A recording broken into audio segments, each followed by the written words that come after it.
Welcome you to today's hearing titled Impacts of the LightSquared Network on Federal Science Activities.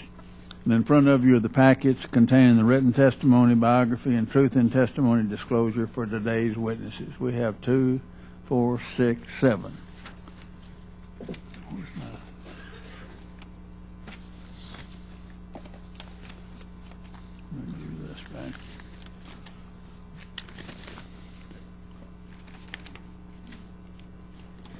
I'll recognize myself for 5 minutes for an opening statement.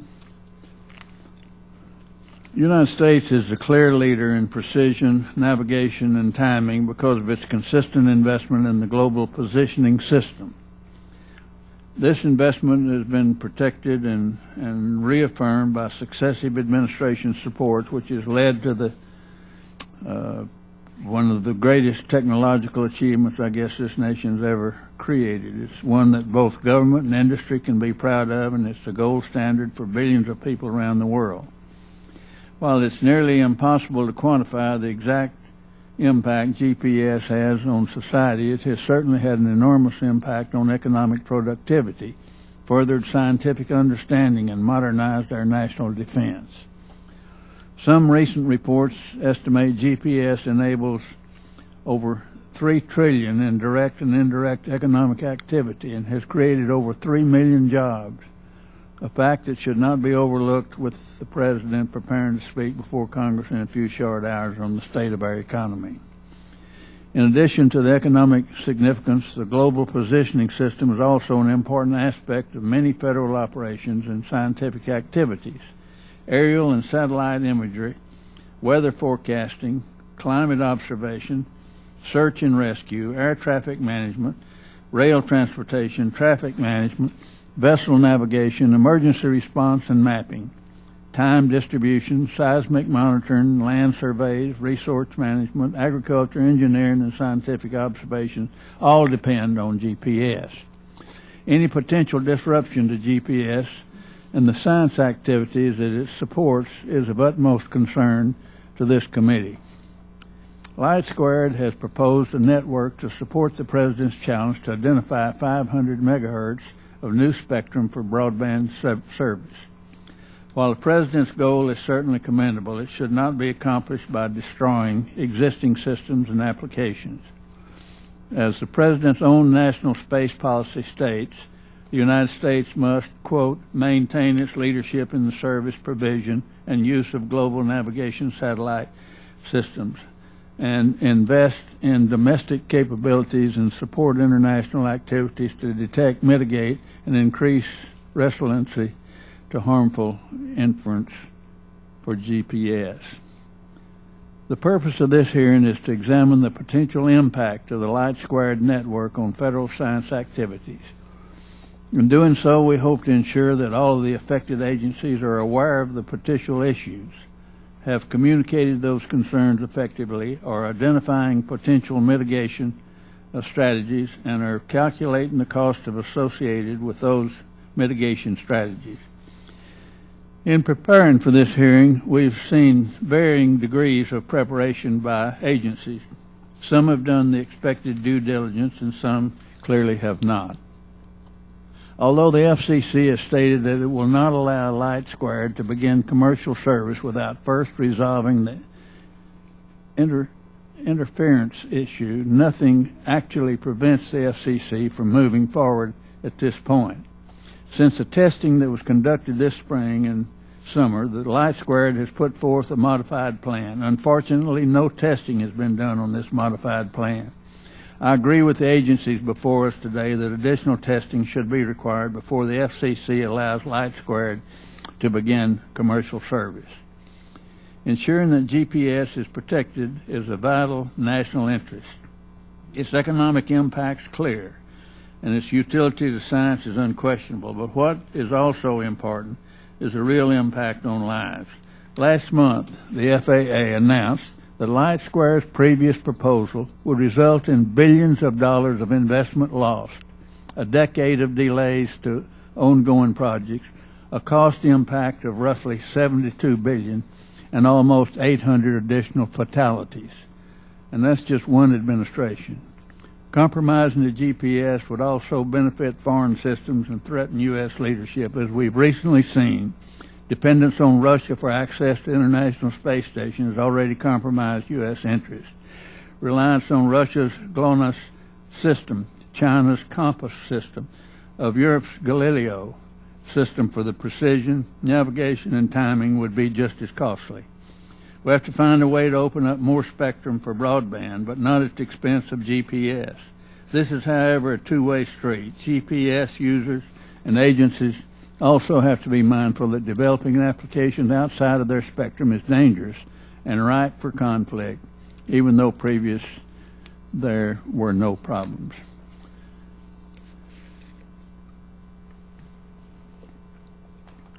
I now recognize Mrs. Johnson for her opening statement. Thank you very much, Mr. Chairman. Good afternoon. And I'd like to join you in welcoming our witnesses for today's hearing. There is no question that the global positioning system has transformed our economy and our society in many ways. It has been an amazing accomplishment. And some here may be surprised to learn that this very successful program is a government initiative. The Global Positioning System was established by the Department of Defense to support their national security mission needs. But civilian agencies also rely on GPS to provide greater services for the American public. There is no doubt that GPS plays an essential role in public safety. This hearing will allow members to better appreciate how our agencies use GPS, as well as what would be lost without GPS. GPS satellite signals have also spawned an entire area of innovation in private industry, with new hardware and applications that allow the average citizen unprecedented tools for location and navigation. All of this has been a free benefit to the nation's economy that is the product of sound management of the radio spectrum and direct government investment. The LightSquared proposal to build a nationwide broadband network in the frequencies that sit next to GPS has provoked enormous controversy. I believe that if there is no way for LightSquared to move forward without damaging GPS, then the FCC should not approve the company's proposal. However, I do not believe that the FCC would make a decision that compromises GPS services. The question the Commission has to settle, and the question that this hearing will not allow us to make much headway on, is whether GPS can thrive side by side with a ground-based broadband network. I sincerely hope that they can coexist. Some of those supporting the GPS industry claim such coexistence is impossible. They suggest the physics of cell towers sending out powerful transmissions would overwhelm sensitive GPS receivers. However, others argue that this is not a physics problem, but an engineering challenge.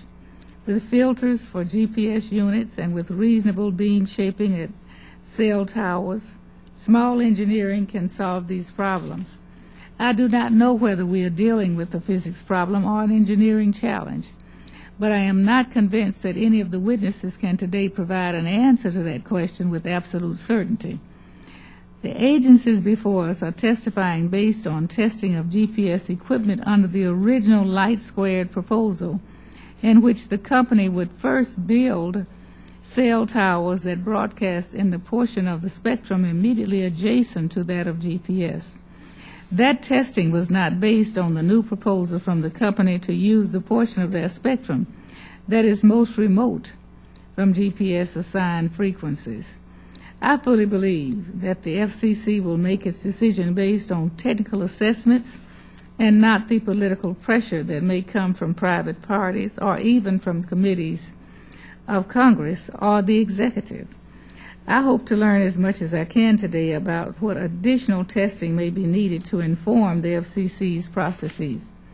The core question for policymakers is this: can we use the L-band or some portion of it of the radio spectrum for an Earth-based broadband network without damaging GPS?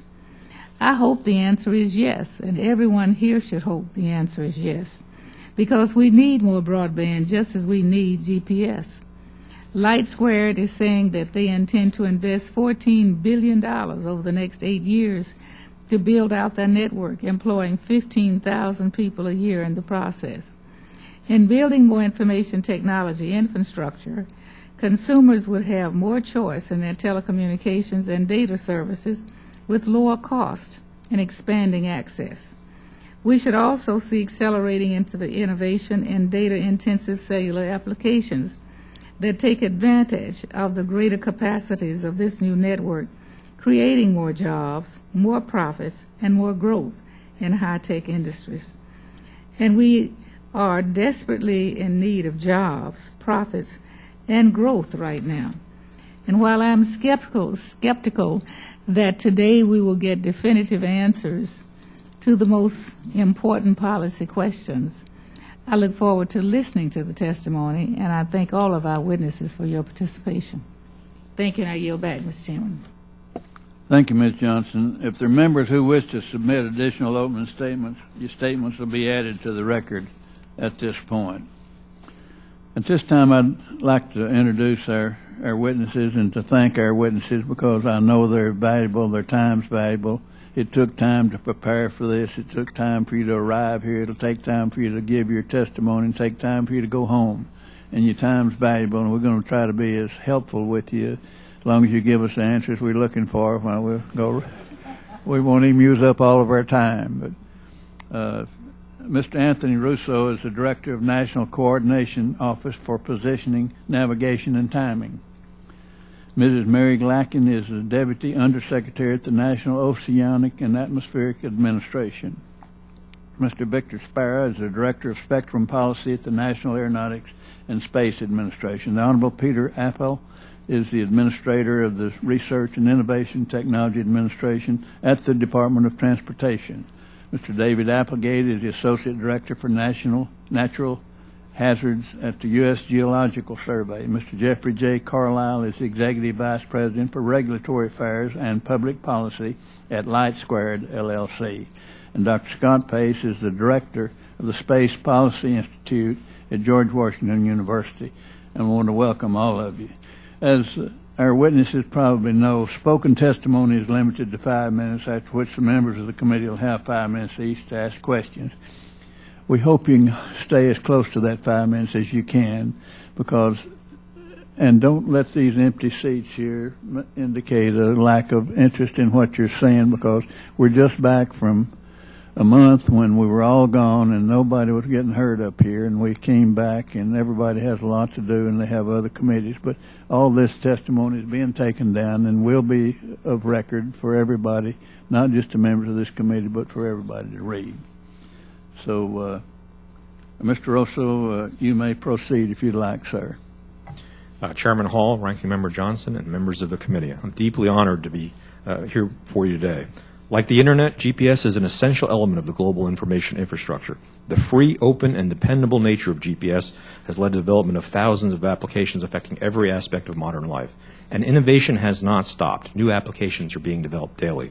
GPS saves lives by preventing transportation accidents, aiding search and rescue efforts, assisting law enforcement, and speeding the delivery of emergency services and disaster relief. It's vital to weather forecasting, earthquake monitoring, and environmental protection. GPS's role as part of our civil infrastructure traces its roots to a tragic incident in 1983. A Korean airliner took off from Alaska and ended up straying way off course in Soviet airspace. The airliner was shot down, and all 269 passengers were killed, including a sitting member of Congress. As part of the response, President Reagan announced we would make GPS signals available to the world, and that marked the beginning of a multi-use policy approach to GPS that each successive administration has strengthened. An executive committee consisting of the department deputy secretaries was established in 2004 to advise and coordinate on GPS-related issues, to include spectrum protection and interference. To execute the staff functions of the executive committee, a National Coordination Office, or NCO, was also established. The NCO is staffed with representatives from every department or agency with major equities in GPS.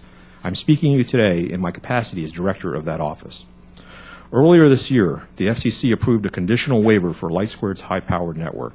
And with the permission of the Executive Committee, I tasked an interagency group of technical experts called the National Space-Based Position Navigation and Timing Systems Engineering Forum, or NPEF for short, to evaluate the LightSquared proposal, assess impacts, and look at the mitigation of any harmful effects. And although they were not required to do so, LightSquared actively supported these efforts. They provided their actual hardware, including a custom filter for their transmitter, technical specifications, they answered numerous questions, and they even sent personnel to government test sites to review the test setup. So I'd like to take the opportunity to publicly thank LightSquared for their cooperation, which greatly improved the fidelity of the results. The NPEF testing was done under numerous limitations, especially an extremely compressed time frame. But despite these limitations, the NPEF reached a definitive answer. LightSquared's proposed system would create harmful interference throughout all 3 phases of its planned deployment. Although not every individual receiver failed to perform, there were unacceptable levels of harmful interference in every class of receiver tested and at significant distances. I had asked the NPEF to investigate not only things we might reasonably ask LightSquared to do, but also to look at changes the GPS community could do that would mitigate harmful interference and still allow LightSquared to execute their business plan. The NPEF spent many hours considering the full range of options, but could not identify any feasible option that would both mitigate harmful interference for all or even most GPS users and still allow LightSquared to meet their system requirements. Now, to meet one of the conditions of their conditional waiver, LightSquared created a technical working group, or TWG, with significant industry government representation to conduct interference testing. And LightSquared chose to break their testing into 7 separate subgroups based on GPS application type. All 7 subgroups reported significant harmful interference with respect to all 3 phases of LightSquared's planned deployment. However, there was no consensus on feasible mitigation options. On June 29th, LightSquared submitted their TWG report acknowledging the harmful interference, and simultaneously they submitted a report outlining a potential solution. LightSquared's new recommendation paper suggests 3 distinct changes. This was a serious and constructive proposal, and the FCC is currently evaluating this recommendation. But the NPEF testing did not include the configuration LightSquared is now proposing. And it wasn't in the TWG test plans either. Now, in the final days of their testing, TWD did manage to collect some of the data relevant to this configuration, but the report itself is inconclusive as to whether the data still shows harmful interference to many GPS receivers. The limited data collected is highly disputed among the members of the TWG. Therefore, the federal agencies are recommending further testing once the FCC defines the final LightSquared end state configuration. What we do know is enough data was collected by all parties in terms of whether or not high-precision receivers would be impacted. LightSquared's report indicates 31 of 33 receivers tested in this subgroup still failed, even in the lower configuration. And this class of receivers involves many of those used in advanced scientific research applications. Most federal science systems were not directly tested by either the NPEF or the TWG, so we do not know for sure if they will be impacted. But the tests did indicate increased susceptibility to interference for the higher-end, more sophisticated systems, many of which are used in research and science applications. In summary, the extensive testing done by LightSquared, the government, and GPS industry conclusively demonstrate harmful interference from LightSquared's intended deployment, and they should not be allowed to commence commercial operations until identified problems are resolved. Further study is needed on alternative concepts that were not comprehensively tested, including the most recent LightSquared proposal. The National Coordination Office will assist as directed by the Executive Committee in any follow-on efforts. So I thank you for this opportunity to speak on this very significant issue impacting federal science activities and over 1 billion worldwide users. I look forward to your questions. Thank you very much. Dr. Applegate, you may proceed. I'm sorry, I'm told Mrs. Glackin is next in line. Thank you. Mr. Chairman, Ranking Member Johnson, and members of the committee, thank you for the opportunity to speak today about the importance of GPS to NOAA and the operational impacts we could face as a result of GPS interference from the LightSquared network. GPS technology is a key enabler for nearly all of NOAA's mission activities, and for this reason, we're very interested and involved in the activities surrounding LightSquared and GPS. NOAA contributed equipment and experts to the 2 major testing efforts just described. My testimony will address the potential effects of the original and the modified LightSquared spectrum plans based on our analysis of the data. Based on our work to date, GPS interference under LightSquared's original plan would cause serious degradation for a wide range of NOAA systems, resulting in the loss of critical services and potentially loss of life and property. These include satellite, airborne, sea-based terrestrial systems used for weather warnings, forecasting, climate observation, search and rescue, among others. First and foremost, our entire fleet of meteorological satellites would be put at risk. Without GPS, ground systems that control the NOAA spacecraft would fail to keep proper time, causing widespread errors, leading to inaccurate warnings of tornadoes, hurricanes, and other severe weather events, and eventually our ability to command and control the satellites would be compromised. Likewise, without precise GPS times, NOAA's search and rescue satellite ground stations would produce less accurate and less timely distress alerts, leading to longer response time, greater risk to human life, and increased costs. We're concerned that LightSquared's original broadcasts would interfere with onboard GPS for newer satellites, including our NPP satellite in low Earth orbit and even GOES-R in geostationary orbit. My written testimony also highlights other critical NOAA systems put at risk by the LightSquared's original proposal, including 23,000 environmental sensor platforms that depend on GPS for accurate georeferencing, timestamping, and communication of data that enable timely storm and flood warnings, use in weather balloons and hurricane dropsondes that measure wind speeds. LightSquared's proposed solution involves voluntary power limits and postpone of one of its two planned channels, the upper 10 megahertz next to GPS. Unfortunately, LightSquared's own report to the FCC demonstrates that the new plan would still raise issues for high-precision GPS receivers featuring a wideband design. We've identified at least 5 major NOAA functions that require wideband GPS equipment.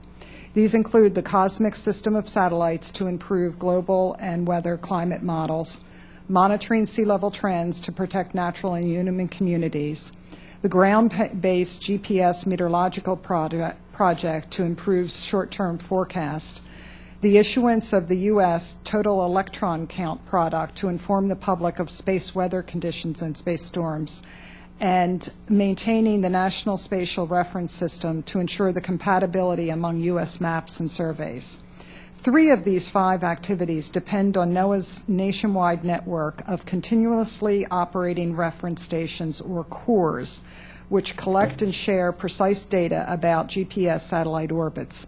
CORES provides a consistent positioning technology, accurate to an inch, used by millions to anchor nautical charts, build roads and roadways, and respond to disasters.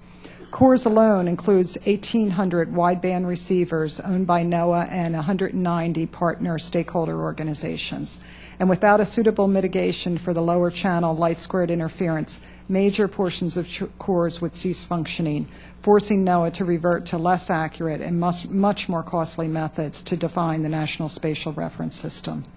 LightSquared has stated its belief that filtering can mitigate interference for wideband GPS users. We're concerned that a filter capable of blocking out the powerful LightSquared signal at a lower channel may also block the GPS signal, rendering our equipment useless. This is something that must be tested and in any event would not be feasible to apply to satellites that are already in space. Mr. Chairman, we must protect existing GPS users from disruption of services on which they depend. At the same time, we recognize the need to use spectrum more efficiently to improve broadband access. We recommend further testing of LightSquared's proposal to assess GPS interference in the lower 10 megahertz and to establish whether there's any feasible mitigation strategies. We appreciate LightSquared's offer to not transmit in the upper 10 megahertz and strongly support efforts to identify alternative means of achieving the purpose of the signal that was planned there. Thank you for your attention, and I look forward to any questions. And thank you for staying within the 5 minutes. Mr. Sparrow, you may proceed, sir. Okay, good morning, Chairman Hall, Ranking Member Johnson, and distinguished members of the committee. Thank you for inviting NASA to testify on the potential impacts of the proposed LightSquared network on NASA's scientific and exploration activities. My name is Victor Sparrow, and as you mentioned, I'm the Director of Spectrum Policy and Planning for NASA. My testimony today will focus on some of NASA's GPS-dependent applications and their vulnerability to interference from the proposed network. I've gone in more detail in my written testimony and would be pleased to provide more information on any of these applications if needed. NASA relies on GPS technology and capabilities to monitor and improve our scientific understanding of the Earth, including climate studies and solid Earth hazards such as earthquakes and volcanic activity. This knowledge of our dynamic environment enhances resource management and protection, as well as environmental impact mitigation efforts. NASA also uses GPS data for ground truth calibration, often supported by field measurements. Precise knowledge of their location is critical to enable accurate calibration of instruments aboard many of NASA's orbiting Earth science spacecraft. NASA also collects its data using unmanned aerial vehicles and crewed aircraft. For example, NASA recently flew sophisticated radar to study the oil disaster in the Gulf of Mexico and the impact of the Mississippi River floods on levees and farmlands. These UAVs and other aircraft conducting airborne science flights rely heavily on GPS data for accurate navigation and critical science measurements. Spacecraft also use GPS for highly precise navigation. This may involve obtaining signals from very low angles, including those from just over the horizon. Based on testing and analysis, NASA is concerned that powerful signals from a ground-based terrestrial network may cause disruption of these signals, degrading the precision of the spacecraft's orientation. The worldwide search and rescue community uses the proposed ban for downlink messages. There's a new system, the Distress Alerting Satellite System, developed by NASA's Goddard Space Flight Center, which is intended to integrate future GPS satellites to replace the existing search and rescue system that will be decommissioned in 2016. As far as testing is concerned, NASA has participated in several efforts to analyze the potential impacts from the proposed network. NASA was part of the industry-led TWG and led the work of the space-based subgroup. NASA also participated in the high precision receiver subgroup. NASA is a member of the federal agency National Space-Based Positioning, Navigation, and Timing, or PNT Systems Engineering Forum, or NPEF, conducting test and analysis work to interference to GPS receivers. Finally, NASA was involved in test and analysis efforts conducted by RTCA, an advisory board to the FAA. Results of the TWG and NPEF test analysis efforts indicate that significant harmful interference would occur to terrestrial and space-based GPS receivers from the proposed network. NASA's test results firmly support the conclusion at this point that deployment of the LightSquared network would jeopardize NASA's low Earth orbit and terrestrial-based science missions that are dependent and reliable on GPS reception. Similarly, analysis conducted on aviation-based scenarios in the RTCA efforts demonstrated that the deployment and operation of the proposed network would not be compatible with aviation GPS operations.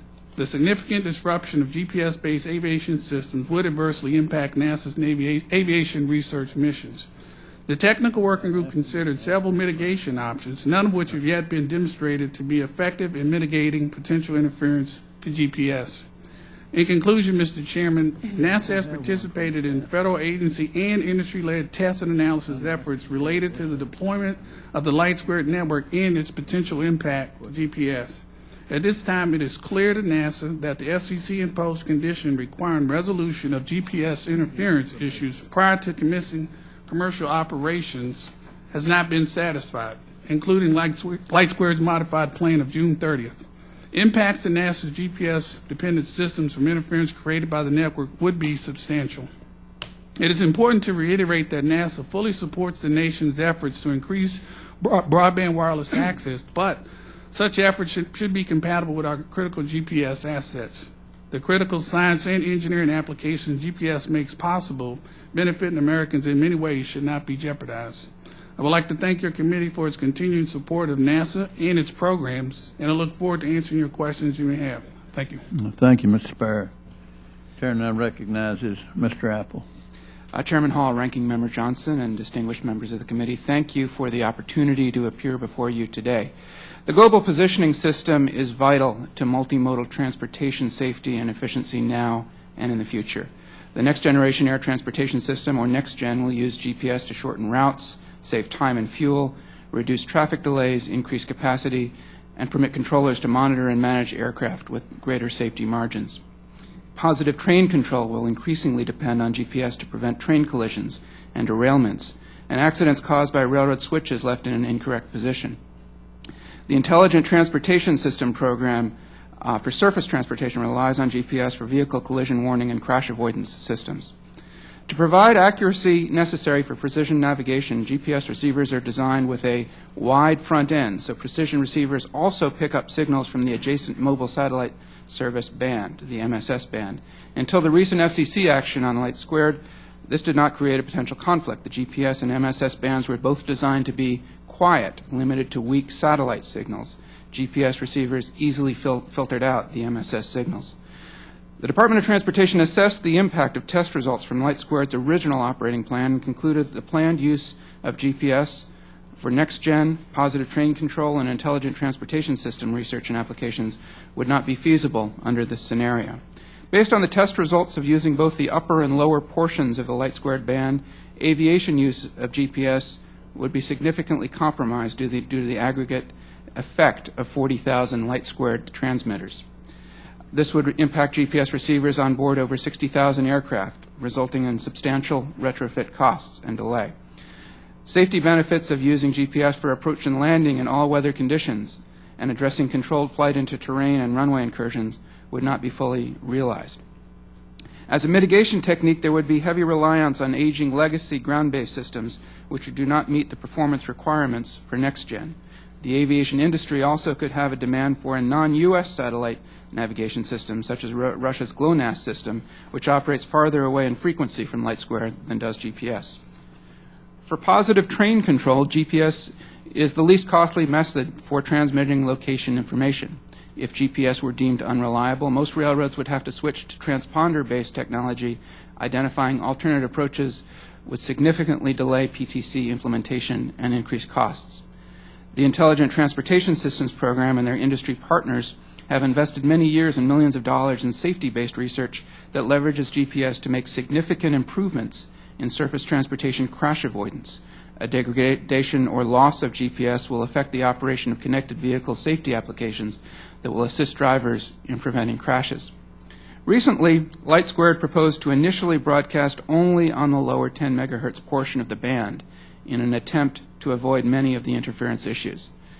It is important to realize that any future use of the upper portion of the band would introduce all of the impacts uncovered by the test results previously discussed. Any future examinations of LightSquared should be made under the paradigm that only the lower 10 megahertz portion of the band will be utilized. While this scenario may lessen the impacts of it on aviation and other modes of transportation, it is important that the new scenario be thoroughly analyzed and tested. High-precision GPS receivers used for airfield and flight procedure surveys, flight test tracking, space weather monitoring, and timing applications might be impacted. The DOT would like to work towards a win-win, if one exists, that allows for increased broadband access without disrupting existing and planned GPS services. DOT is also responsible for representing the space-based positioning, navigation, and timing, or PNT, interests of partner civilian federal agencies, as well as our own. Applications which may require access to both GPS and MSS signals, such as precision agriculture and many scientific and surveying systems, may be most difficult to resolve. We are concerned that if terrestrial broadband transmissions are allowed anywhere in the MSS band, they may disrupt existing high-precision GPS uses. Department of Transportation has communicated its concerns to the National Telecommunications and Information Administration, NTIA, which has expressed concerns to the FCC and has urged that they be resolved before permitting LightSquared to operate. Going forward, Transportation Deputy Secretary John Porcari has committed the department to working with NTIA and the other federal agencies to ensure that we will have a plan in place such that if GPS systems in development now will not be compromised by interference in the years to come. Thank you very much, and I look forward to answering your questions. Thank you very much. And next, who's next? Dr. Applegate?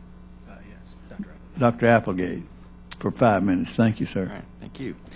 Well, Chairman Hall, Ranking Member Johnson, and members of the committee, I want to thank you for the invitation to testify at this hearing.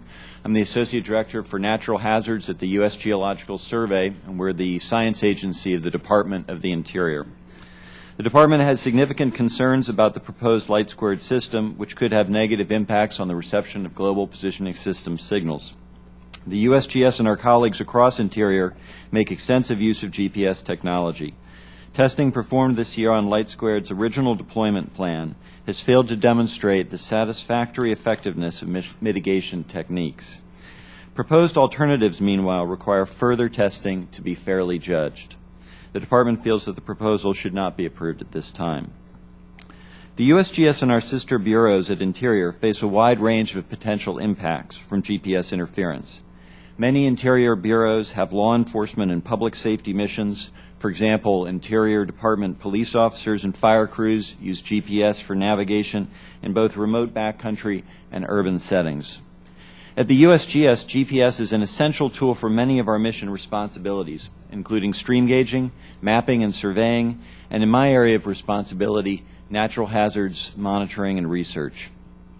Stream gauges and water quality monitors operated by the USGS and our partners provide data used to manage water resources, to forecast floods and droughts, and for many other purposes. GPS signals are used to calibrate these stream gauges. In addition, modern stream gauges have radios that use the GPS timing signal to make near real-time transmission of data possible. There are about 9,000 of these radios in use, and without them, the quality of data from the stream gauges would be diminished. Losing those capabilities would reduce the accuracy of National Weather Service flood forecasts and would likely diminish the ability of the Army Corps of Engineers to minimize flood damage. With respect to our mapping mission, nearly all of the mapping data collected today involves the use of GPS. All modern airborne or satellite-based systems are dependent on GPS for navigation, position, and geolocation of the data. LiDAR technology can determine elevation to within centimeters, but requires equally precise GPS positioning data to validate it. Nowhere is our stake in this issue more significant than in our natural hazards mission. Under the Stafford Act, the USGS issues warnings and forecasts for earthquakes, volcanoes, and landslides, and we support other agencies, especially NOAA, for a host of other threats. All of these responsibilities depend on reliable, redundant monitoring infrastructures. For rapid reporting of earthquakes and their impacts, the USGS relies on our advanced national seismic system here in the U.S. and the Global Seismographic Network worldwide, which we maintain in cooperation with the National Science Foundation and the IRIS Consortium. The 2,500 seismic sensors in these networks use GPS for precise timing, and a small change in the timing signal, even just a few stations, can degrade the accuracy of our response products. Our ability to monitor deformation of the Earth's crust requires the most precise, accurate, and reliable GPS signals. With our university cooperators, along with the National Science Foundation and the UNAVCO Consortium, we maintain and use over 1,000 permanent, continuously operated GPS stations to monitor ground deformations along faults like the San Andreas. Dense networks of these high data rate, high precision GPS stations are particularly important for earthquake monitoring in at-risk urban areas in Southern California, the San Francisco Bay Area, and the Pacific Northwest. Our network of volcano observatories relies on real-time data from 220 continuously reporting GPS stations in order to forecast and detect eruptions for volcanically active areas across the western U.S. These GPS instruments provide unique information which are not often available from other monitoring methods and almost never with the near real-time availability provided by GPS. Losing our GPS monitoring capabilities would result in a severely decreased ability to provide earliest possible warning of volcanic unrest. This would be a significant public safety concern for communities near volcanoes, such as those in the Pacific Northwest and Alaska. It's also a concern for air traffic due to the hazard of volcanic ash. GPS has become so pervasive that it risks being taken for granted. Many of these applications are critical, even fundamental to the missions of the USGS and the Department of the Interior. The Department is committed to the development of solutions that ensure no loss of critical national security capabilities, including GPS. We look forward to working with our federal partners as well as Congress to address long-term solutions regarding a balance between federal spectrum requirements and the expanding demand for mobile broadband services. Thank you again for your attention to this important matter, and be happy to answer questions. Thank you, sir. And Mr. Carlisle, you may proceed, sir. Chairman Hall, Ranking Member Johnson, members of the committee, thank you very much for giving me the opportunity to speak with you today about this issue. We're going to make a major investment in U.S. infrastructure, and let me be extremely clear about this. We are not going to implement that investment in a way that will degrade or destroy GPS, nor do we believe that the FCC would ever allow us to do so.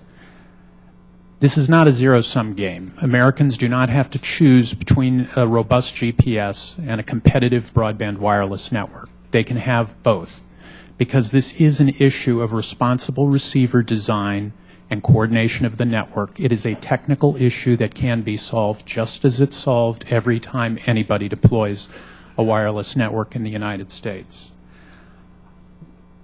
As was mentioned earlier, we are investing $14 billion over the next 8 years in deploying this network. This investment also includes support of our satellite, which was launched last November, which in and of itself was a $1 billion investment in American technology leadership. Part of that investment was $250 million in space technology that had never been invented yet. And as a result, we have the largest commercial dish ever launched into space anywhere. Now, why did we make this investment, and why are we committing to invest more? Because the certainty of the FCC regulatory regime allowing us to deploy a ground-based network, and this was not developed within the last few months, as is sometimes portrayed. This was actually the result of a 4-year process that the FCC conducted from 2001 to 2005. And I've detailed this process in my testimony, but I'll just emphasize a few points here. This process resulted, there were the original rules. There was our authorization under the rules in 2000. The original rules were written in 2003. We were authorized in 2004, and the rules were reconsidered in 2005. That reconsideration is relevant for a very specific point. In that reconsideration in 2005, the FCC did two things. It removed any limit on the number of base stations or cell towers we could deploy on our network. It also established a power level of 1.6 kilowatts for those base stations. That is what we tested, that is what we are using, and that's what we've committed to use going forward. Also, as part of this process, it included the GPS manufacturers, and it included review at every one of these steps, 2003, 2004, 2005, by NTIA's interdepartmental committee that interagency committee that reviews all decisions by the FCC that have a potential impact on federal spectrum. The agencies here today can and have made their concerns known through that committee on any number of spectrum issues, including this one. So why was that last issue relevant? Well, during the process from 2001 to 2005, the GPS industry said that the only issue that we were supposed to be worried about was our signal going into GPS, that it was powerful, it was going to taper off into GPS and overwhelm the GPS signal. We reached an agreement in 2002 to prevent that. Our signal is filtered so it doesn't taper off into GPS. The issue of receiver sensitivity, where the receivers, or receiver overload, where the receivers look into our bands, so it doesn't matter what kind of filtering we put in, they can still be overloaded by our transmitters, that was never raised during this 4-year period. It was first raised by the GPS Industry Council in September of last year, after we had already committed $4 billion of investment to this project on the basis of rules that had been written 6 years previously. So where are we today? We're moving forward with the proposal that's been discussed. We are moving to the other end of the GPS spectrum at a cost of $100 million to the company. We're reducing our power by 90%, not 50%, 90% to the levels established in 2005. And this week we also discussed limiting the power that will reach the ground so that we will not interfere with the vast majority of devices. We will also fund research into resilient precision devices and coordinate the deployment of our network to avoid interference with them. We're committed to solving this issue because if we get it wrong, Americans won't have access to another competitive broadband network. They'll basically have two. And that's a pretty big stake right now, particularly for jobs, education, and scientific progress in the United States. Thank you very much for your time, and I look forward to answering your questions. Thank you, sir. And at this time, we recognize Dr. Pace. Thank you, Mr. Chairman. Wonderful opportunity today, and I appreciate the committee's interest in this. Other witnesses have ably described the importance of GPS signals to their agencies and scientific users. And as is fairly clear, scientific users tend to be the most demanding, seeking the most precision and accuracy possible. The highest precision GPS receivers are designed to receive not only the full range of radio navigation satellite signals, including GPS, but other systems, but also the mobile satellite service signals in the adjacent bands that you've heard about that carry wide area differential corrections from commercial providers. And in many cases, the reception of those signals is part of a contractual requirement. It's important to understand that GPS is not a communication service. It's a navigation service. It requires precision time measurements, not just the reception of ones and zeros. And that precision time is what results in precision position. The evolution of these high precision capabilities has been made possible because of carefully considered past spectrum management decisions to use this particular spectrum neighborhood for satellite services, not terrestrial ones. In addition to the federal science agencies you've heard from, the university scientific community is also concerned with this issue. In January of this year, the CEO of the University Space Research Association, comprising 105 PhD granting universities, wrote that USRA member universities are engaged in research in all aspects of GPS use and testing. All of these have the potential to be adversely affected by the LightSquared proposal unless rigorous measures are implemented to mitigate interference to the reception of GPS signals. The technical working group final report showed GPS interference. The TWG rightly used multiple approaches to characterizing interference. There were paper calculations. There were, along with testing in controlled environments such as anechoic chambers. And finally, there are realistic operational scenarios were defined for specific categories of users, as well as live sky field tests were conducted on government-controlled ranges. Virtually all tested precision receivers, those used by scientists and deployed in networks around the world, were harmfully impacted. The GPS community concluded that 31 of 33 high-precision receivers tested were significantly affected, and we can talk about the other two. There is no viable or verifiable technological solution that has been identified to date that would allow a ground-based broadband communication network to operate in close proximity to GPS signals. This is why the band has, for decades, been intentionally allocated for space services. Even if some new, as yet unforeseen technology did appear, the industrial, commercial, and public sector users of GPS equipment routinely take up to 15 years to complete a normal replacement cycle. Software cycles, hardware takes longer. GPS is arguably the most efficient use of spectrum the world has ever seen. Almost 1 billion people are currently benefiting from today's signal, and this use represents a massive installed base and source of advantage for the United States, of which international scientific cooperation is but one part. If LightSquared were deployed in a way that caused harmful interference to GPS, a major beneficiary, as you have heard, would likely be the Russian GLONASS system, as its operating frequencies are farther away from LightSquared base station frequencies. I should add that Galileo and Compass probably would be equally harmed because they share frequencies similar to GPS. Now, there are competing national policy objectives that need to be reconciled. On June 28th, the administration released 2 major policy statements. The first was aimed at expanding spectrum for wireless broadband use. A memorandum for the President called for collaboration between the FCC and the National Telecommunications and Information Administration to make available a total of 500 megahertz of federal and non-federal spectrum over the next 10 years. However, the memorandum cautioned that agencies were to, quote, take into account the need to ensure no loss of critical existing and planned federal, state, local, and tribal government capabilities, unquote. On the very same day, the White House also released a national space policy that specifically referred to GPS as a form of space-based position, navigation, and timing. And in this policy, the President said, quote, the United States must maintain its leadership in the service, provision, and use of global navigation satellite systems. More specifically, this required, quote, the protection of radio navigation spectrum from disruption and interference.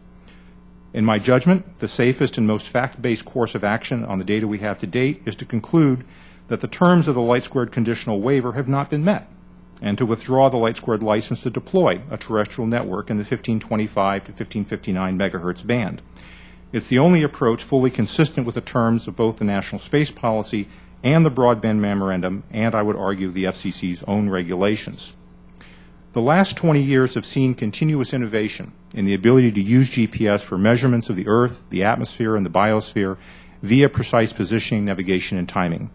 If the LightSquared terrestrial network is allowed to operate as proposed, it would create new, additional, and as yet unforeseen costs for federal science agencies, as well as state and local governments who rely on high-precision GPS-derived data. It would mark a permanent decline in the capabilities that GPS has afforded scientific application in the United States. Such operations would be contrary to the technical facts established by independent testing. They would improperly place burdens on the victim service, in this case GPS. They would undermine the international credibility of the United States as built for GPS, and would be contrary to the national space policy and the terms of the President's own broadband initiative. Thank you for your attention. I would be happy to answer any questions you might have.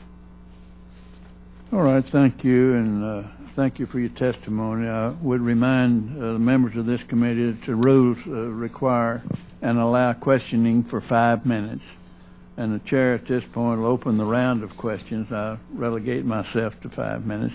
Hope each of you can stay within that deal. And I'll start out by asking Mr. Appel, are you familiar, Mr. Appel, with the LightSquared impact aviation that's based on LightSquared? Yes. I think written by and prepared by J.C. Johns. Is he the director? He is one of the FAA officials overseeing a lot of this effort, yes. All right. And for the first 5, 1, 2, 3, for Mr. Russo, Ms. Glackin, Mr. Sparrow, Mr. Appel, you're the representatives of the people, are you not? Yes. All appointed, not elected, appointed, and serving. And I believe, Mr. Appel, you were just confirmed by the Senate, were you not, recently? In 2009, actually. Do you? Well, good luck to you. Thank you. And I guess I'd ask all of you, Mr. Appel, are you familiar with the FAA's analysis of the impact on LightSquared's network? And that's what this study is about. Yeah, there have been a number of internal analyses of the FAA, and I'm generally familiar with them, yes. And is this assessment based on studies of LightSquared, LightSquared's technical working group, the Radio Technical Commission for Aeronautics, and other National PNT Engineering Forum report? My understanding is that the work the FAA did was in conjunction with the technical working group and those other groups, yes. And I think in the opening statement I mentioned some of the real problems. Did that let's talk about the impact of LightSquared's network. Did that assessment indicate an increase in potential aviation fatalities? My understanding was that there was an internal FAA analysis looking at the initial LightSquared proposals that did some early estimates based on the original scenario. I think that a lot of that work has been superseded by looking at the current scenario. Mm-hmm. And I think the estimated was around 800 reduced fatalities over 10 years. And to be exact, that's something I think we should be. There's 64 from air carrier, and one was mentioned by the one that had a congressman aboard. I remember the day that congressman left here to go on an international meeting. There was a lot of secrecy about it. I've even been told that some people thought the airplane was shot down because he was on it, which is a bad loss of life there. And they were supposedly over into the wrong airways when they got shot down. But that was the 64. That's part of the air carrier. And then the general aviation part, there's 730 reduced fatalities over 10 years, according to this potential averted fatalities report. And for a total of 794, not 800, but 794. And also in the report, it indicated the cost of money. If I can find what I'm looking for. Yeah, that based on input from RTCA as well as National Space-Based Position, Navigation, and Timing Systems Engineering Forum, proposed LightSquared development would result in an estimated aviation community cost of at least $72 billion, stemming from $2 billion loss of existing GPS efficiency benefits, $5 billion loss of existing GPS safety benefits, $59 billion due to delayed next-gen benefits, and $6 billion in aircraft retrofit costs. And additionally, LightSquared deployment would result in an additional 30 million tons of CO2, and FAA would be forced to replan $17 billion in next-gen investments with associated additional development costs.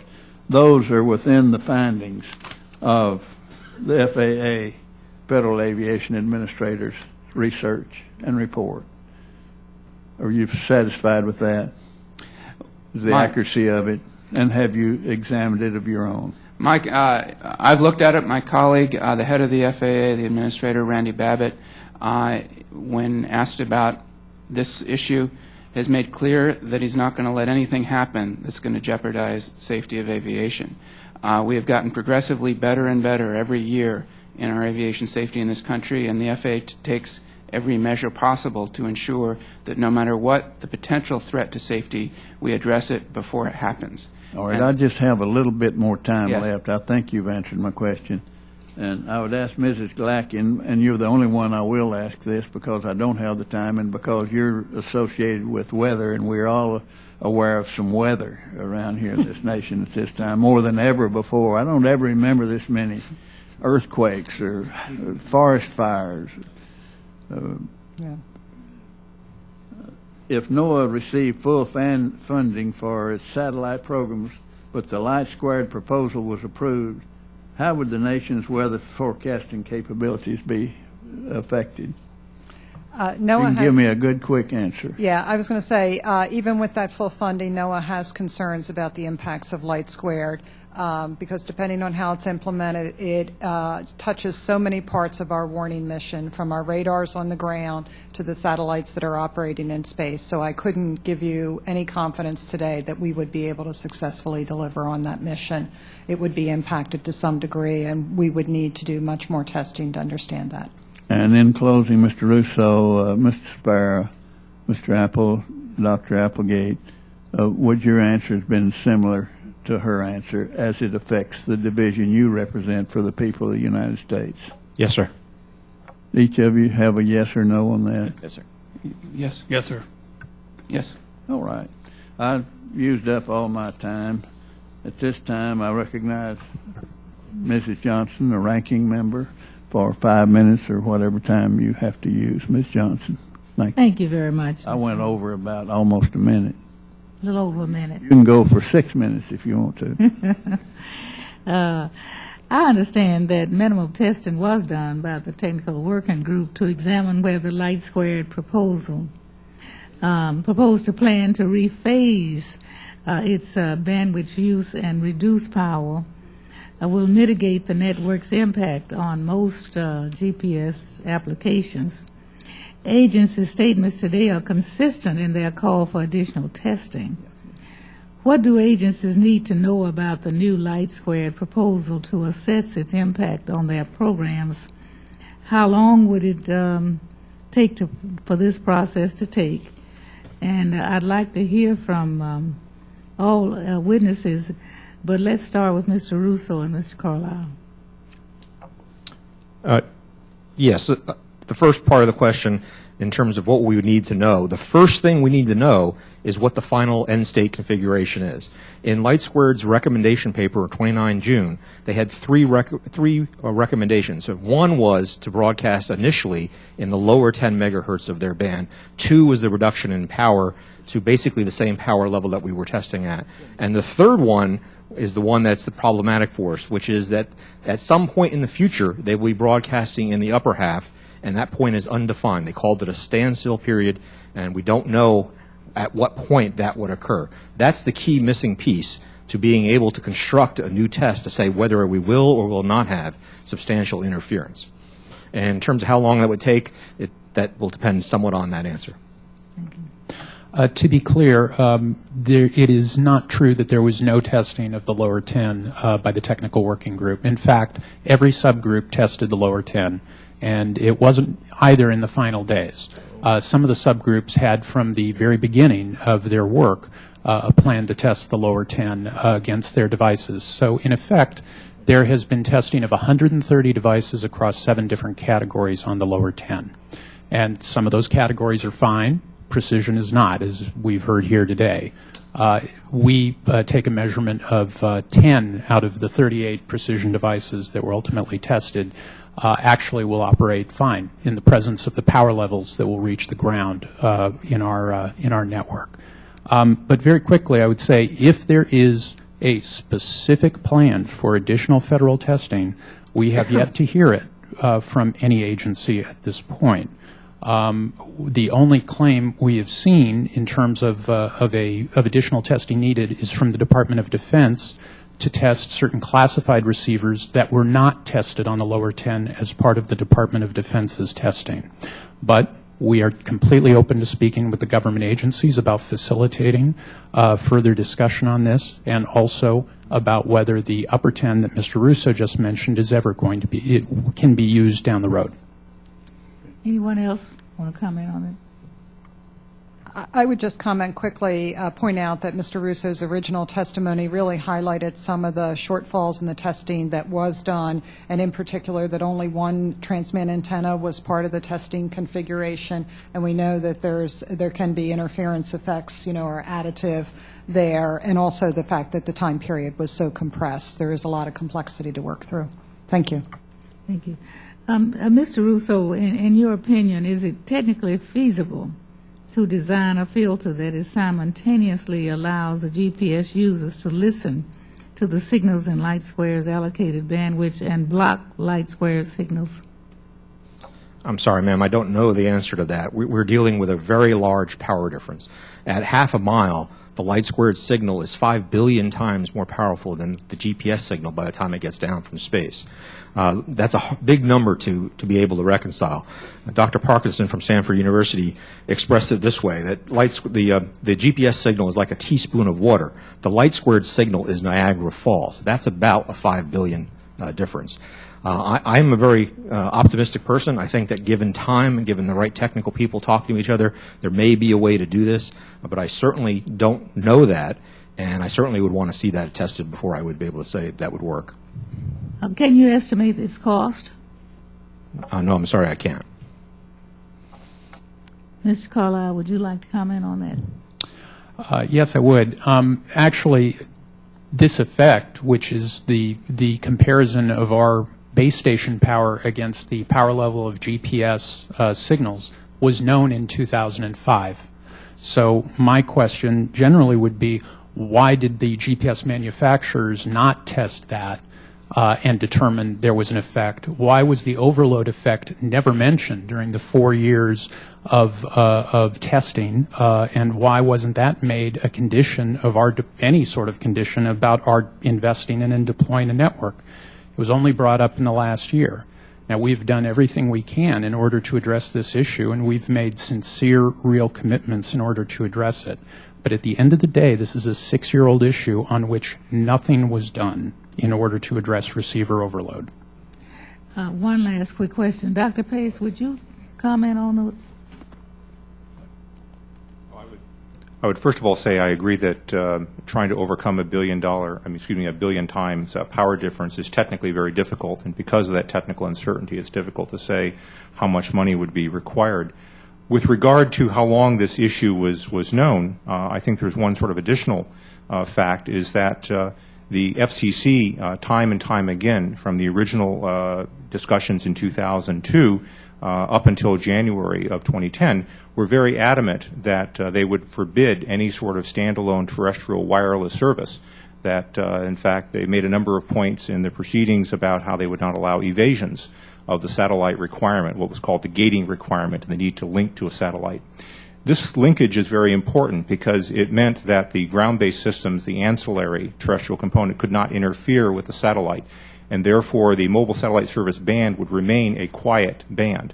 So I would say that the industries, for the period that Mr. Carlisle mentions, were relying on the assurances of the FCC that the band would remain a satellite band. And the issue of numbers of ground stations and powers and so forth is truly an ancillary issue to the core question of would this band remain a satellite band.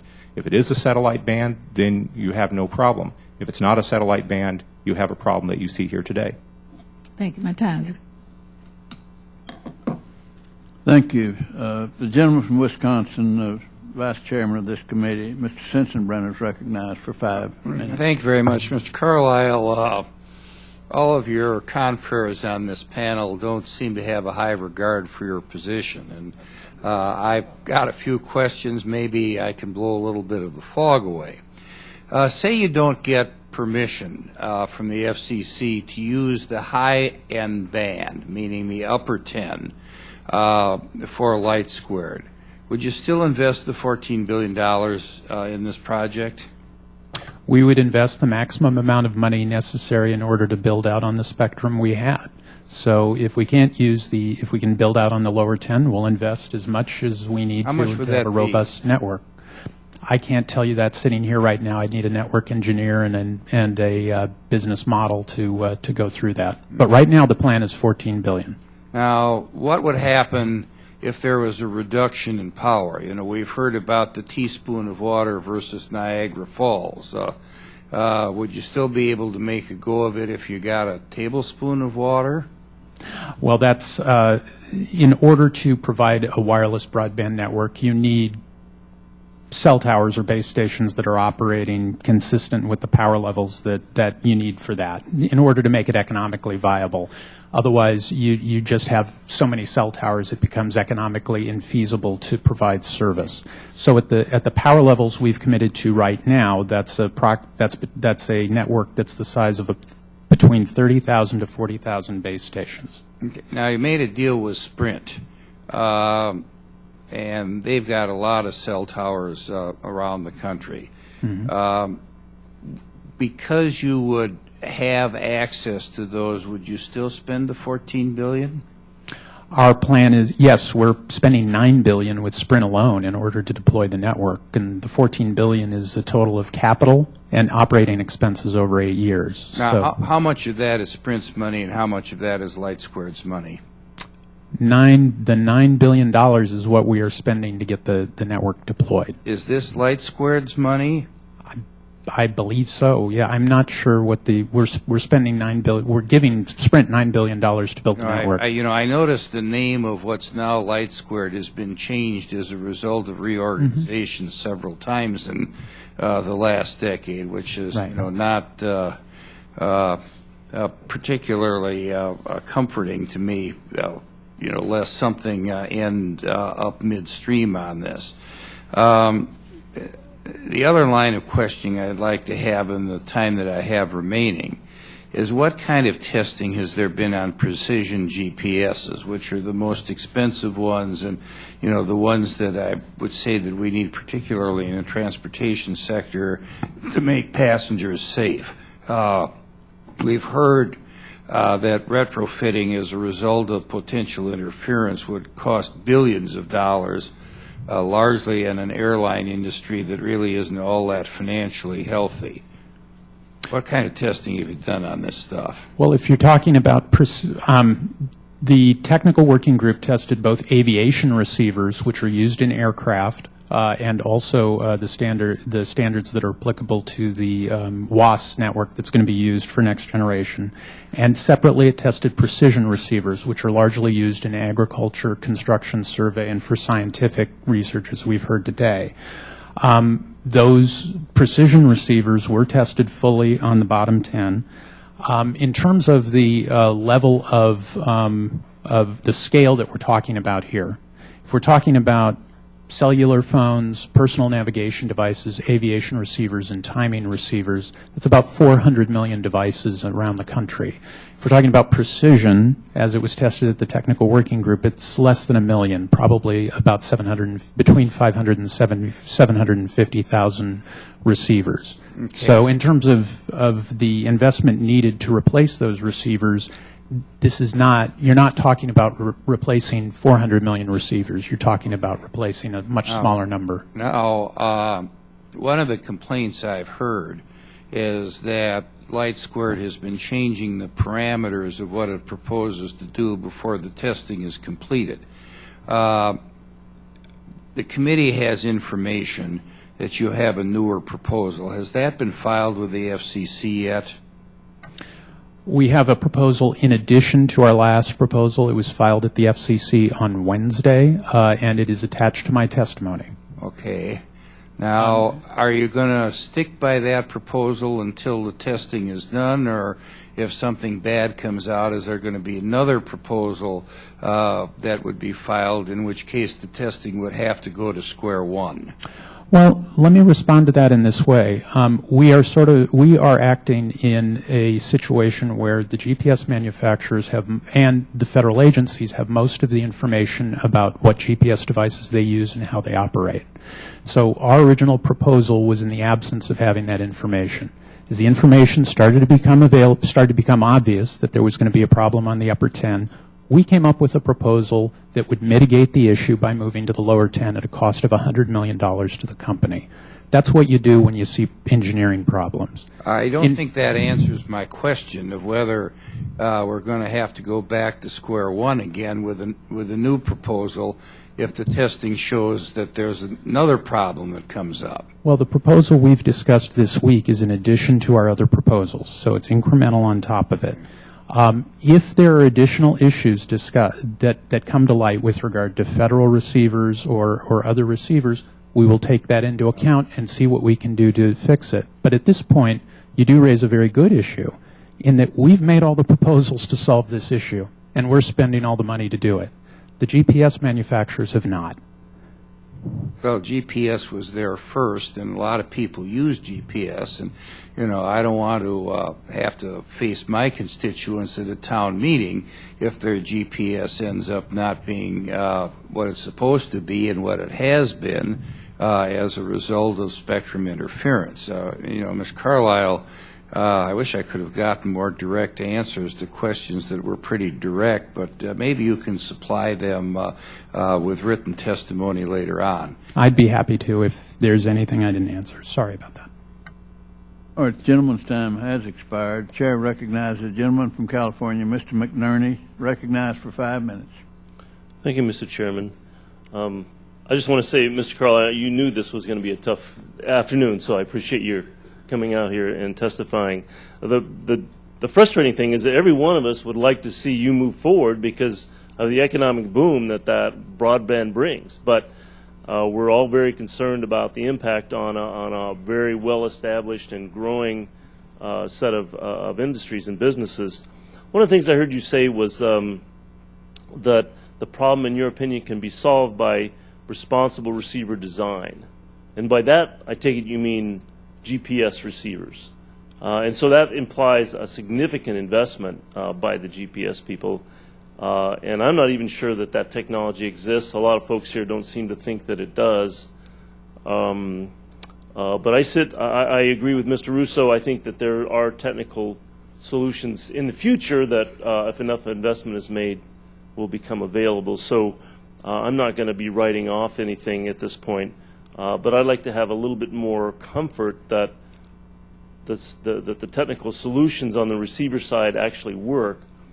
Now, you've trotted out a plot on page 7 of your PowerPoint that shows a 40 dB reduction in signal transmission. How many orders of magnitude is 40 dB? Dr. Pace, do you have an idea? Because we're talking about a 9 order of magnitude difference in signal. Is 40 dB equal to 9 orders of magnitude? I have to go back and get my computer out, but on the order, I may look at Tony to say me, but it's on the order of multiple orders of magnitude. I mean, 1 dB is a major change. 10, I think, is an order of magnitude. So I would guess about 4 orders of magnitude, unless someone wants to correct me. Well, and Ms. Glackin is also concerned about the attenuated part also causing distortion of the GPS signal. We have a 7 nanosecond delay.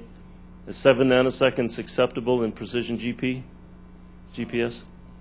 I would have to say no, because, again, this is something that's very interesting in the different applications, and Mr. Carlisle is quite correct to point out the differences in the different categories of receivers.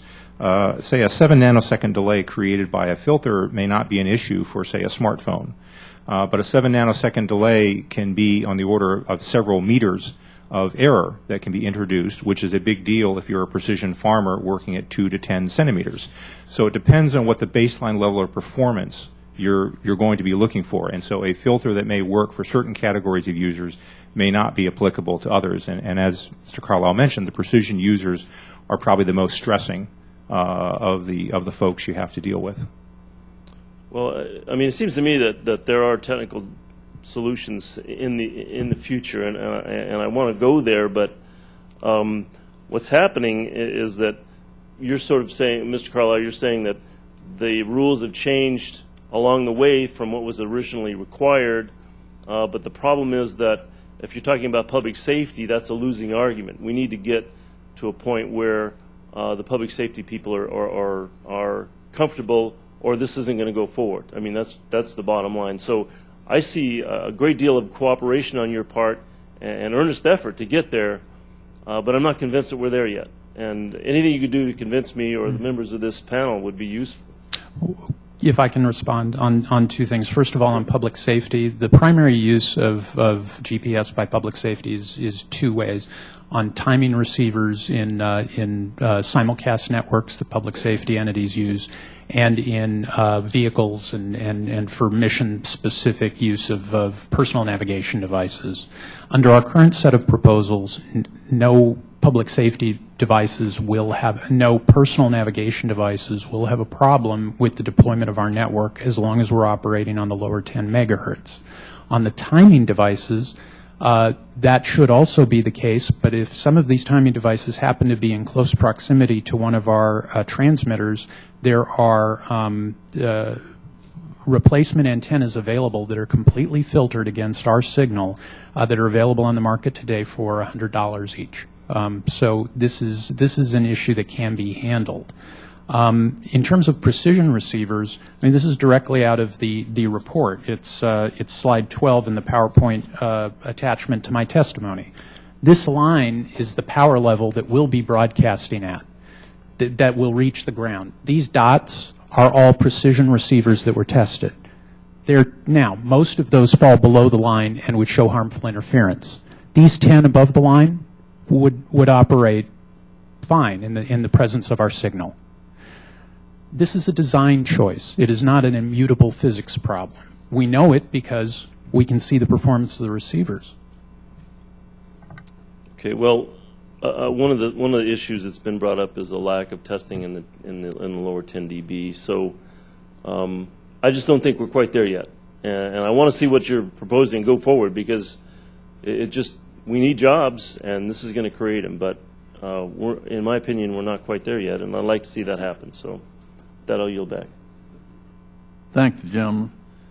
Next, the gentleman from Maryland, Dr. Bartlett, is recognized for 5 minutes.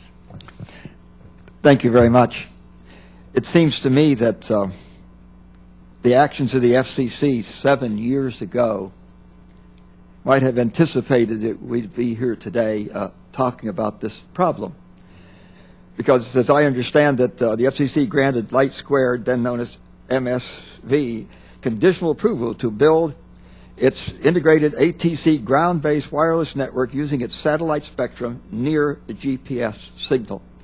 Wouldn't it have been expected that the enormous disparity between the GPS satellite signal and these ground signals would have produced some bleed, that we would have this problem? I'm a little concerned as to why that spectrum so close to GPS was granted. I'm also confused by the FCC's rulings here.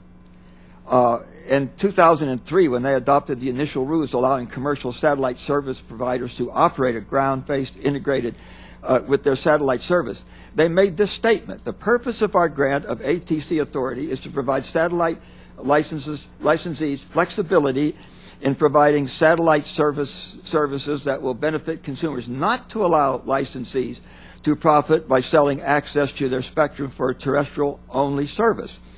And then I note that on January 26th of this year, the FCC granted LightSquared a conditional waiver of its ATC authority integrated service rule, meaning its customers could offer terrestrial-only services. Now, did our staff make an error in this briefing paper, or is this a direct contradiction? Are you asking me or whoever the other way? Can answer? Because it appears to me a direct contradiction. My concern is that I think that we, the government, are somewhat complicit in this problem, that I wonder why we ever gave a spectrum so close to the GPS signal that when you have a billion-time disparity, wasn't it anticipated that there was going to be a bleed over? Who would have thought there wouldn't have been a bleed over that would compromise the GPS for at least the low-end technical receivers. Well, Congressman, the FCC process is only as good as the input it gets. And at the time, from 2001 to 2005, the only issue that was discussed was the possibility of our signal bleeding over into GPS. Well, wasn't it a given that it was that being 1 billion times, if you went to a ground-based and pumped it up, wasn't it just anticipated that 1 billion times more powerful signal was going to bleed over? And that's why we entered into an agreement in 2002 with the GPS Industry Council to filter our transmission so it would not bleed over. The issue that was not... But it is bleeding over because many of the devices you tested were compromised by it. And now you're using only the lower end of it, which still bleeds over, is my understanding. Well, as Dr. Pace's testimony points out, the testing actually showed that if you look at what our signal is doing, it is not tapering off into GPS and causing a problem. We have filtered it. The problem is caused by receivers that are looking not only at the GPS signal, but also looking at our signals. So even if we have a filter so we don't bleed over into GPS, they're still seeing our signal. It is a receiver side issue that was never raised between 2001 and 2005. But if the frequencies were further apart, this wouldn't be a problem, right? Not necessarily. No, it would not be a problem, and that's why we've offered to move to the lower part of our spectrum. Was there no signal more distinct from GPS that could have been given, LightSquared? I'm confused as to why they ended up with a spectrum so close to the GPS. Well, we've been licensed to use that spectrum since 1989 when the FCC added the possibility of having a ground network. The only issue related to GPS interference that was raised was the issue that we accounted for in our filtering. This receiver overload issue was not raised to the FCC until September of 2010. The entities that had the information, the performance of their receivers and how much spectrum they actually look at, the GPS manufacturers did not raise it until then. But even with the filtering, and even with only using the lower half of the bandwidth, don't we still have a very significant number of GPS receivers that are compromised? The testing shows that would be precision receivers primarily, which amount to perhaps 750,000 in the country compared to 400 million other types of GPS receivers. They both are big numbers. Yes. But not an impractical, in terms of precision receivers, not an impractical number to handle over time. Thank you, Mr. Chairman. I'll yield you another minute. Dr. Pace has been holding his hands up over there for about 5 minutes, I think, wants to help answer this question. Thank you. The thing I would have to add is that when the discussions took place between the GPS Industry Council and predecessor organization, MSV, I was at NASA at the time. And so I knew that these two groups were going off to have these conversations with each other, and the out-of-band emission limits, the bleed-over issue, was certainly one of the issues that was discussed in great detail before the groups came back to the FCC and came back to the government agencies to talk about what their solution was. And I think an integral part of that solution was the fact that this was still supposed to be an ancillary terrestrial component, an add-on extension, a fill-in service to a satellite service. So the satellite gating requirement and the preservation of the band as a satellite band was crucial. It was not a matter of looking at one solution in isolation, that is the out-of-band emissions into the GPS band. It was a total look at what that band was like, what the neighborhood was like, and it rested on the assurances of the Commission that they intended and wanted to preserve that band for mobile satellite services. So I can quite recall very deep technical discussions. There was a total package that was looked at. There's a number of technical characteristics that were preserved. If one was to go and change those characteristics and say convert this satellite band to a mobile service, a terrestrial band, the normal process one would go through is a notice of proposed rulemaking. This is what happened up at other bands, what's called the S-band, up around 2 gigahertz. You've probably heard of Charlie Ergen and Dish Network, and some of these other guys have proposals there. So the FCC engaged in proper notices and proposed rulemaking when they made major changes. In this particular case, they granted a waiver without really, in my view, sufficient technical data in place to support that waiver. Then testing occurred after the fact to see if it could be made to work. They made a major change in the allocation of the band from satellite to a terrestrial service without the notice of proposed rulemaking that they engaged in other areas. So I think your phrase that the government is a little complicit in this is actually quite true, that there were indications and encouragements made for a very worthy cause of more broadband that where sufficient homework was not done. And that has led to the situation we're facing today. Thank you very much. Next, you yield back now, Professor. One final comment, Mr. Chairman. I wonder, is there not a technology that can migrate this system for the ground-based component that would make it not competitive, threatening to GPS? Do we have receivers that are designed to receive both the terrestrial signal and the space signal? Or are there two kinds of... The strength is enormously different. I would judge that you have two different... Well, for our band, yes. We are going to move. The concept that this is going to be a terrestrial-only network is wrong. We will continue to have an integrated network. We invested in a satellite. We'll continue to use it. And we will have dual-mode devices that will enable these devices to talk to the satellite and loop through it. But they are dual-mode, yes, because they have a part of it which receives the terrestrial signal and another part which receives the space. Absolutely. We aren't concerned about the satellite, I understand. It's only the terrestrial part of it that is a concern. Why cannot we simply migrate that signal so that it's not competitive? Do the ground network somewhere else? Just let me move the bandwidth. Well, that has been proposed by some of the GPS manufacturers. We've invested $4 billion in this spectrum so far, and what those proposals amount to is go somewhere else and spend another $4 billion to develop your technology in another band. So that's one problem. The other problem is that where is it? Every piece of spectrum that's suitable for a ground network is already taken by someone else. I'd be upset if I hadn't caused that last question. But I always get more out of Dr. Bartlett's questions than I do out of the answers from folks. Thank you. Thank you. You're a good member. And we have another good member that's been very patient. The gentlelady from Maryland, Ms. Edwards, my friend, is recognized for 5 minutes. Thank you, Mr. Chairman, and thank you also to the ranking member and to our witnesses today. You know, I'm just coming at this from your basic consumer. I think none of us can, you know, question the fact that GPS is so pervasive in our lives that obviously we don't even know it anymore because it's everywhere and everything. And that's a good thing. And I think it's one of those examples where the government has made a significant investment and it's good government work. And, you know, in a time when we seem to be, you know, cutting back and challenging every single aspect of government, I think the American public can be thankful for the investment that the federal government and taxpayers made in the development of GPS.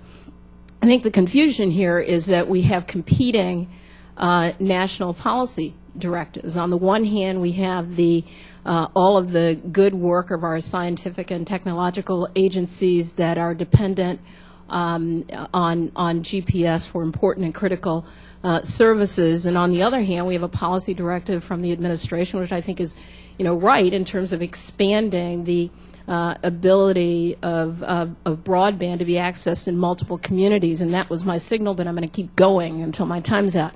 And so, and I share that, I share the value of doing that. I mean, in urban and suburban areas, even like ones represented in my congressional district, there are plenty of people who, for a variety of reasons, because of the level of competition and the lack of access, there are plenty of communities, underserved, both suburban and urban, who need greater access and need that at competitive rates that people can afford. In rural areas, obviously, that challenge exists too. And so it's a great goal to have, to expand broadband access. And so what I'd like to know is, given the level of investment that the federal government has put in and the competing policy directives, why it is that our agencies don't have some responsibility, and the federal government doesn't have some responsibility to figure out a solution that allows LightSquared to move forward at the same time that we protect our vital GPS services. And it does seem to me that our federal agencies can't just sort of sit and wait and say, well, LightSquared, you figured that out, without some responsibility of our own agencies. I mean, NextGen, for example, is just in development. Why is it that we're not investing in the technology that's going to allow for the existence of these two services, even if it means that at least part of the bandwidth isn't used in order to guard GPS, but then allows LightSquared to develop the part of the bandwidth that can be used? And so my question for the agencies is, what investment are you all making to try to meet the dual directives, policy directives of the administration that I outlined previously? Any one of you can take that question. I'll start off, see if I can get part of this. We recognize the dual directives. The one piece I want to point out is that the President's broadband directive also contains the caveat that it not be done at the expense of critical federal, state, and local capabilities. So he recognized that when he gave the initiative out, that, you know, do this, but do this without stepping on other things. In terms of investment, we do need to make ourselves more efficient, and as Dr. Pace said, GPS is really the most efficient spectrum use we've ever seen, where we have 1 billion users and 20 megahertz. But we concur that we need to work towards making it even more efficient in the future. Our demands for spectrum are going to continue to grow, and especially in terms of our broadband needs. So we do have a responsibility to try to work with all of our partners to make that more efficient, and the FCC is the lead for that. In terms of this specific issue, we have taken out of Hyde all of the technical experts that we have available to try to work this problem. We don't have this MPEF I talked about is not a standing organization. When I sent the tasker out, people had to be pulled from their regular jobs in order to come together to do this testing. So the departments and agencies don't want to do this perpetually. They want to be able to do this on a focused answer. We can't do this 365 days a year. You haven't authorized us the money to be able to keep these people as a standing test for anything that somebody might come up with. So that's part of the answer. We are willing to work on future testing and future alternatives to try to make this work. We are seeking the win-win solution. That's guidance we received from the White House, and we're all working towards that. Could we do more? Maybe. We are also resource constrained. Can I hear for a moment from the Department of Transportation? Because, NextGen is just in development. You're not finished. You're not done. You're not, where you need to be yet. Why is it that you can't work on some technological solution that allows the compatible existence of these two technologies? Certainly, the Department of Transportation believes that we would want nothing more than to have expanded broadband capabilities. Expanded broadband capabilities has tremendous benefits for transportation in improving efficiency and improving environmental sustainability and just getting better routings, not just from the navigation of GPS, but from better broadband applications across the spectrum. So in the case of this win-win that Mr. Russo is talking about, yes, the FAA has put people working very closely with the technical working group, not just to find problems, but to find solutions, to find that win-win. In the case of NextGen in particular, we want to make NextGen work as well as it can based on what we have with which to work. A lot of the receivers, for example, on which NextGen will be based are already either there or in development. There are future aspects of NextGen that there will be several $1 billion in additional investment from each of the public and private sector, and that can be affected by the state of the world today, but there's also a lot that's already in place that we have to work from. So bottom line, we would want to, as best as we can, help find the win-win solution, but we also have to accept that there's certain givens that we have to deal with. Thank you, Mr. Chairman. I failed in staying in my 5 minutes. You did pretty good. Thank the gentlelady, and I thank the gentleman for the answers. Gentleman from California, Mr. Rohrbacher, is recognized for 5 minutes. Thank you, Mr. Chairman, and I've been trying to take in the information. When I left, I was watching you from my office, so which is what we often do. Let me ask, first of all, let me suggest, is it Carlisle, that's how you pronounce your name? You're doing a terrific job for your company. Let me just note that you've got all of these guys against you, and there you are, and you're holding your own, and I often find myself in that position, so so I certainly appreciate it. Gentleman's time's almost over. So I'm trying to glean exactly how we get to the core of the issues here, but because I admire the job you're doing doesn't mean I agree with the positions that you've taken.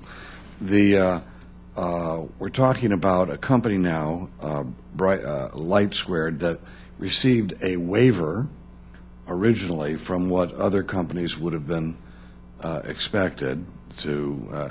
And how much did LightSquared pay for the right to own this band? We received the spectrum in 1989 when spectrum was still allocated on a competitive process. Auctions didn't start until the late 1990s. So how much did you pay? We paid nothing at the time. You paid nothing at the time for that right, and you had a waiver for other restrictions. And so while I would have to admit that my sympathies might be a little bit greater if I would have learned that your company had actually paid a great deal of money out of their pocket for the right to this to begin with. So we are recognizing that this was a publicly owned asset that was transferred ownership to your company for nothing. Sir, can I respond to that? Yes, please. Okay. Originally, when we received the allocation, it was before auctions were in place. That's how spectrum was allocated. In fact, that's how the original cellular networks were built by the companies that owned them. Yes. Singular, all the rest of them, they got spectrum for nothing as well. Yeah. Before auctions were instituted. We subsequently invested several $1 billion to put up satellites to use it and provide public safety services and significant public benefit to the United States. When our company was acquired for $3 billion last year, that was an investment in the spectrum and a further investment in this asset. When you were granted this and the waiver was specifically had something to do with whether or not, as long as you were not interfering with others' use of the band near your bandwidth, was that correct? I mean, that was part of the agreement that you had when you received this right to this bandwidth. I mean, you did not receive. Are you talking about the waiver in January? The waiver and the original grant. Wasn't there a condition that this would not be interfering with other activities in nearby bandwidths? Well, anybody who receives spectrum has the obligation not to interfere with adjacent bands. Right. We are operating within the limits on our network. And wasn't it pretty well understood as then that the satellite, that if you did choose to go the satellite route in the development of your right to use this band, that it might indeed complicate things to the point that you were interfering or there was a potential interference because now you're using satellite rather than ground-based systems? Well, there was no issue with the development of our satellite network, which we've operated for 15 years. That does not cause interference with GPS. The potential interference comes from the ground-based network. Okay, so that's what I'm trying to learn here. None of us are engineers. So right now, what we have heard from these witnesses is that there is potential interference, at least in a very small, maybe 98% has been corrected, but there is a small area where there might be some kind of interference, and you've, of course, confirmed that. Now, you don't, your company's position isn't that you should move forward even though there is this potential interference. You seem to be saying if the people who are being interfered with will buy certain types of technology, that interference can be overcome, or it might be overcome. Well, and we've committed to fund the research of take the costs of that off the GPS manufacturers and fund it ourselves. So we've actually put earnest money up in order to solve this problem. But that's in terms of the scientific research. Are we satisfied that the science exists, not that we will pay for it until it comes up, that the science exists to take care of the problem, meaning that last entity or part of the band that will possibly interfere with GPS? Is it a consensus that technology exists, or is this something that is you are suggesting that it might exist if we make this investment in research and development? We know it exists today because these precision receivers are just fine. Okay. It's a technology design choice. I have one last question, Mr. Chairman. Are you in agreement with that? That he said we're satisfied that the technology does exist by this test? Sir, there's not a consensus on that. Some of the receivers pass, but they may have a different application, and not all precision receivers do the same thing. The GPS community is so diverse, and the way this TWG report is presented, there's an anonymous receivers. In order to get everybody's cooperation, the manufacturers that submitted devices didn't want their device to be named. So I don't know whether the ones that are above the line, what specific function they do. So it may be that they don't need to be as precise as other ones and therefore could have more filtering. So the answer from inside the government is that our technical experts are split as to whether it's even feasible that we could put a filter in that was both strong enough to knock out the LightSquared signal and still allow us to do our mission. That's the hard part, is the second part of that, not the first part. Thank you very much, Mr. Chairman, for the extra time. Thank you. The chair recognizes Mr. Nagelbauer, who is one of the basic of the members who asked for this hearing, and recognize him for 5 minutes for whatever time he has to use. Well, thank you, Mr. Chairman. I think this has been a good hearing, and one of the problems of being one of the last people in the question queue is I think a lot of the questions and statements that I wanted to make have been asked, but I do appreciate you holding this hearing. I think this is an important issue. Certainly, the broadband issue is for spreading that around to the rest of the country is important, but it's also important that we protect our GPS as well. And so I ask unanimous consent, Mr. Chairman, that a letter that we wrote the FCC chairman, which you so kindly joined in on June the 7th, as well as the response I received today be made a part of this record. Without objection. I also ask unanimous consent that the testimony of the Save Our GPS Coalition be made a part of the record for today's hearing as well. They were not able to provide a witness for today, but ask that their testimony be included in the record. Is there objection? Chair hears none. And I thank the chairman, and I thank the chairman for having this hearing. And you yield back. I would say this: the members of the committee may have additional questions. We may have to ask you to respond to those in writing if we might. The record will remain open for 2 weeks for additional comments from members.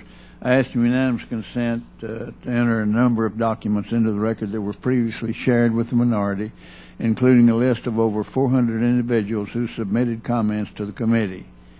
And I've heard a lot of testimony about funds. I've heard very little testimony about the 800 fatalities. We maybe need another hearing for that sometime in the near future. But hearing no objection, it's so ordered. Chairman calls this hearing adjourned.